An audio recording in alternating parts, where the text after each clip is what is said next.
बिस्मिल्लाहिर्रहमानिर्रहीम। चुंग की सब्ज़ी या कैरोलुमा ट्यूबरकुलेटा जो इसका टेक्निकल नाम है, उसके बारे में 2-3 मालूमात आपके साथ शेयर करना चाहता हूँ। सबसे पहले ये कि इसके उगाव के बारे में, कि इसको हम उगाएंगे कैसे।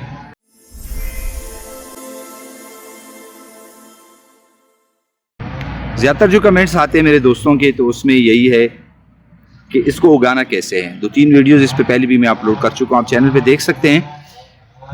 कैरोलुमा या चुंग जो है वो 2-3 तरीक़ों से हम इसको उगा सकते हैं। सबसे पहला तरीका तो ये है कि आप मार्केट से फ्रेश कैरोलुमा ले लें। जो सब्ज़ी मार्केट होते हैं, मैंने एक वीडियो अपलोड भी की थी इस बारे में, जहाँ से आपको मिलेंगी। मैं इंशाल्लाह एक वीडियो और भी अपलोड करूँगा जिसमें मैं आपको बताऊँगा कि कैरोलुमा कहाँ पे मिलते हैं और आप लेंगे और अपने किस क्वालिटी के कैरोलुमा को सिलेक्ट करना है। उसमें जड़ें होनी चाहिए, नहीं होनी चाहिए, और वो कितना फ़्रेश होना चाहिए। इंशाल्लाह ये वीडियो डिटेल से मैं सब्ज़ी मंडी में ही आपके लिए अपलोड करूँगा, बना के अपलोड करूँगा इंशाल्लाह। अगर आपके पास पौधे हैं ऑलरेडी और आपने लगाए हुए हैं, तो फिर ये कि अगर मार्केट से आप लेते हैं तो आप सिंपली, तो आप जड़ से, जिस तरह की आप ये देख रहे हैं, ठीक है, इस तरह की कैरोलुमा आपको मार्केट में मिलेंगे, ठीक है। अब इसके साथ जड़ नहीं है, ये आप देख सकते हैं, सिंपल यहाँ से ये टूटा हुआ है, इसके साथ कोई जड़ नहीं है। अब अगर आप ये लगाते हैं ज़मीन में, गमले में, रेजिस पे, यहाँ तक आप इसको लगा लेते हैं, तकरीबन 1-1.5 इंच आप इसको डीप लगाएंगे मट्टी में, तो यहीं से ये जड़ निकालना शुरू कर देता है। कोई इसमें मतलब कोई टेक्निकल वो नहीं है कि इसके साथ जड़ नहीं है तो ये नहीं लगेगा। ये बेहतरीन तरीके से इसकी उगाव होगी, ठीक है। या अगर आपके पास ऑलरेडी पौधे हैं, आप सिंपली ये स्टिक यहाँ से तोड़ दें और इसको लगा लें, ये जर्मिनेशन शुरू कर देगा, ये ग्रोथ शुरू कर लेगा। अच्छा, इसके अलावा अगर आपके पास पहले से जड़ वाले हैं, मतलब आपने लिए, आपको बाज़ार में या मार्केट में मिल जाता है, इस तरह की चुंग आपको मिल जाती है जिसके साथ जड़ें हैं, तो फिर वो गुच्छों की सूरत में होते हैं। आप गुच्छा लगाएं, उस एक गुच्छे में तकरीबन 4-5 स्टिक होते हैं, आप लगा लें, वो ज़्यादा बेहतर तरीके से उसका होगा, वो जल्दी होगा। अगर आप सिंगल स्टिक आप लगाते हैं, ये स्टिक आपने तोड़ दिया, आप लगाएंगे, ये मल्टीप्लाई होगा, इसके साथ और स्टिक निकलेंगी, वो टाइम लेगा। अगर आप गुच्छा लगाएंगे तो वो जो है बहुत जल्दी इस्टेब्लिश हो जाएगा, क्योंकि ये जो जगह इसकी ज़मीन के साथ लग जाती है वहीं पर ये जड़ निकालना शुरू करते हैं। मैं अगर आपको दिखा दूँ, ये देखें, ये देखें, ये देखिए, ये जगह इसकी ज़मीन के साथ लगी हुई है, ये जड़ें आप देख रहे हैं इसकी, ये इसको मैं निकालता हूँ, ये देखें, ये आप देख रहे हैं। हालांकि ये इस तरह नहीं लगा था, ये इस तरह लेटा हुआ था ये, लेकिन जो जगह इसकी ज़मीन के साथ टच हुई थी उसी जगह से इसने जड़ निकाली हुई थी। आपको नज़र आ रहे हैं इसकी जड़ें, ये देखें, ठीक है।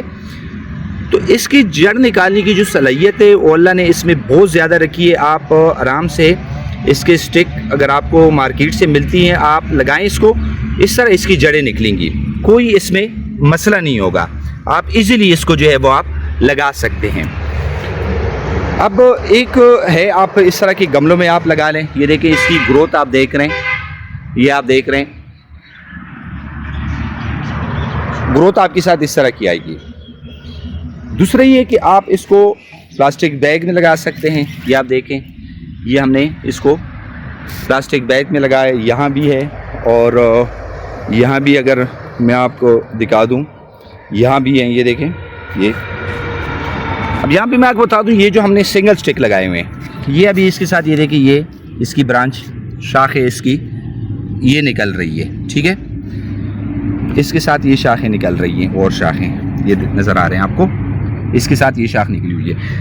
वही जो मैं आपको बता रहा था, अगर आप सिंगल स्टिक आप लगाएंगे तो वो टाइम लेगा, लेकिन अगर आप इस तरह का गुच्छा लगाएंगे, वो जो हम कहते हैं ना कि पौधा इस्टेब्लिश हो गया है, वो बहुत जल्दी होगा। सिंगल स्टिक अगर इस पोजीशन में पहुंचेगी, ये तकरीबन 6-7 महीने लेगी सिंगल स्टिक जो है। लेकिन अगर आप गुच्छा लगाएंगे, गुच्छा जो है वो बहुत तेज़ी के साथ इस्टेब्लिश होता है, बहुत जल्दी जो है वो ब्रांचें निकालना शुरू कर देता है। ये सिंगल स्टिक हमने लगाए हुए हैं, ठीक है। ये एक्सपेरिमेंट है हमारा सिंगल स्टिक का, ये तकरीबन इसके 6 महीने हो चुके हैं, लेकिन अभी भी ये इस्टेब्लिश नहीं हुई है, सिंगल स्टिक ही है। अभी जो है इन्होंने ब्रांचेज निकालना शुरू कर दी हैं। अच्छा, अब अगर इस हिसाब से अगर हम देखें, हमने इसमें गुच्छे लगाए थे, गुच्छों का अगर आप देखें, ये देखें बहुत जल्द ये इस्टेब्लिश हो गए, गमला जो है वो इन्होंने भर दिया है। सेकंड जो है, आप इसको ज़मीन में लगा सकते हैं। ज़मीन में हम कैसे लगाएंगे, हमने इसके लिए रिजेस खेले बनानी है। ये आप देख रहे हैं ना, ये देखें, ये गुच्छा आप ज़मीन पे माशाल्लाह से ये बेहतरीन तरीके से ये जो है वो इस्टेब्लिश हो गया। इसी तरह ये भी हो रहा है, वो भी हो रहे हैं। तो ज़मीन में जो है वो आप लगा सकते हैं। ख्याल आपने वही रखना है कि आपने इसको पानी ज़्यादा नहीं देना है। गर्मियों में आपने तकरीबन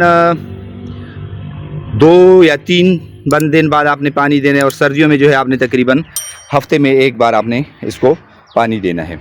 ये तकरीबन 2 तरीके इसके उगाव के हो गए। एक तो और दूसरा तरीका जो मैंने आपको बताया वो कटिंग से, कि आप इसको यहाँ से आप कट करने और लगा लें। दूसरा तरीका जो है, सबसे ज़्यादा पूछे जाने वाला जो क्वेश्चन है वो ये है कि इसकी बीज जो है वो आपको दुकान या उससे कहीं नहीं मिलेंगे। यही अगर आप पौधे लगाएंगे, यहीं से वो यहाँ से वो फलियाँ बनाएंगे और उसमें आपकी सीड होंगे। सीड मैंने पहले भी आपको दिखाए थे, ये देखिए मेरे पास उसके थोड़ी सी सीड पड़े हुए हैं। ये केरलुमा की सीड है, चुंग के, ठीक है,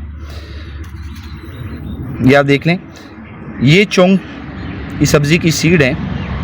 और ये अगर आप इस गमले में लगाते हैं और एक गमले में आप जो है मार्केट से ताज़ा केरलुमा या चुंग ला के वो फ्रेश केरलुमा लगाते हैं, तो दोनों को इस्टेब्लिश होने में बहुत इनमें फ़र्क होगा।